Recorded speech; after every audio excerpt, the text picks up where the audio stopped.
It's time now for a look through the day's newspapers, and I'm joined here by Erin Ogunkwe. Erin, thanks so much for being with us. We're starting with the coverage, the international coverage of these ongoing strikes that have grappled France now for 2 days. That's right, Sanam. So we'll start with this piece from the cover of the Financial Times, their international edition. The article says that hundreds of thousands marched through Paris and other cities and posed the biggest challenge yet to Emmanuel Macron since the start of the Yellow Vest movement last year. It also notes that the walkout is probably the biggest in a quarter of a century, which is no small feat, given that, as the article notes, French protest more than any other country in Europe. So he says these strikes are particularly important because they've given the left, the political left, the opportunity to unite their fragmented movement and make a mark on politics after years of declining influence, especially in the wake of the Yellow Vest movement.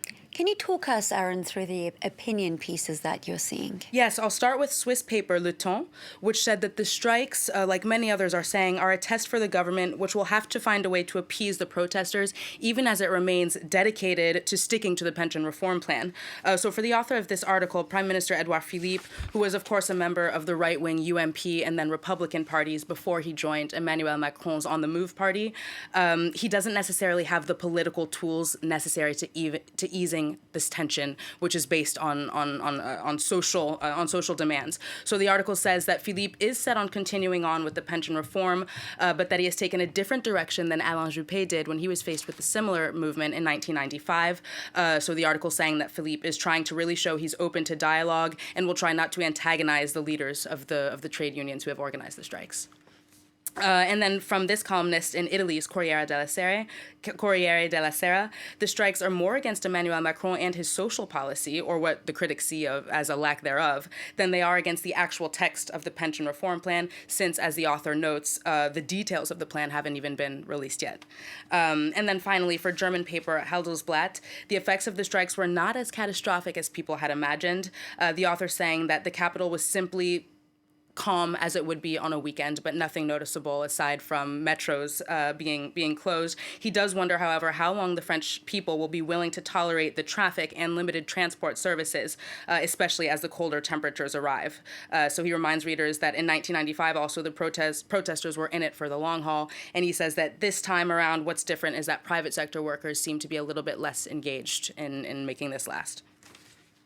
Now, Erin, let's move on to another story, sticking with transport, that subject certainly. A shocking report published by Uber. That's right, Sanam, and the findings are pretty bleak. As this New York Times article notes, the report revealed that there were more than 3,000 cases of sexual assault, including 235 cases of rape during its rides in the United States and in the year 2018 alone. There were also 9 murders and 58 killed in safety accidents.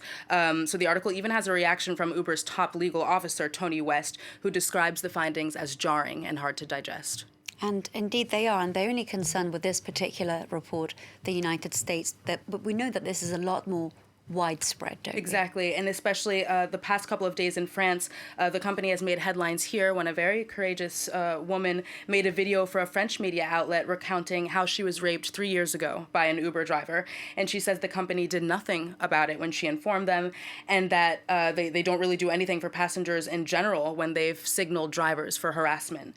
So Uber has indeed actually acknowledged that it doesn't tell authorities when it's informed of sexual harassment cases by its drivers, unless the victim asked them to, and the author of this Huffington Post piece has criticized Uber's legal experts' claim that the victim alone is responsible for deciding whether or not he or she wants to go to authorities, and that essentially is not Uber's position.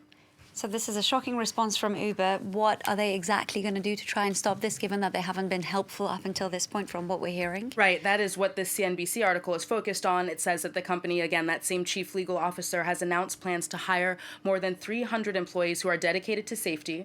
They are also planning on carrying out more rigorous background checks to continuously look for new criminal offenses. And in addition, they're hoping to add technology that allows Uber to check in with customers if there's an unusually long stop during a trip, and to finally give riders the option to report safety incidents to Uber before the trip is even over. Erin, let's go to another story in the US and an unprecedented federal law. Yes, that is Cory Booker, who is now one of just 2 African Americans running for president. And he has introduced a federal bill with another Democratic lawmaker that would prohibit discrimination in the United States based on hairstyles, hairstyles often worn by African Americans in particular. So that includes braids, twists, and dreadlocks. Cory Booker is saying that implicit and explicit biases against natural hair are deeply ingrained in the workplace and in American society at large.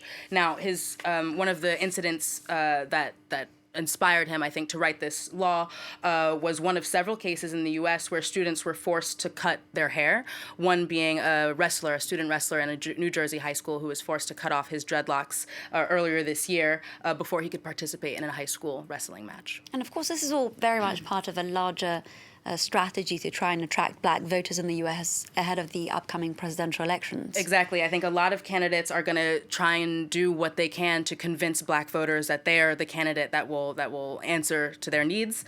So Cory Booker and Deval Patrick are the only African-American candidates, and then there's Julian Castro, who is Latino. So with that in mind, the candidates are really, again, going to be courting voters of color.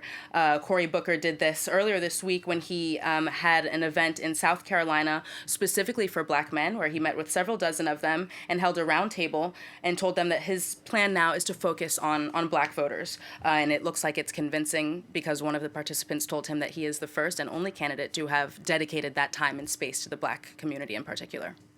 Let's end on a lighter note.